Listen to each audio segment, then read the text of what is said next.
uondoke. Utuache vipi? Wewe, nitakupasua. Nitakugawanya viungo vyako. Umenisikia vizuri? Ulipasua mimi? Eti mimi nitakupasua. Nitakugawanya viungo vyako.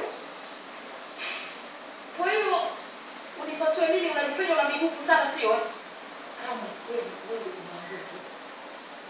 Toka nje kapigane naye. Sababu yote wanaume wenzio wenye nguvu nenda kapigane. Sio unajifanya kutoka kufanya mazoezi mwili wangu mimi. Mdomo utauponza kichwa chako.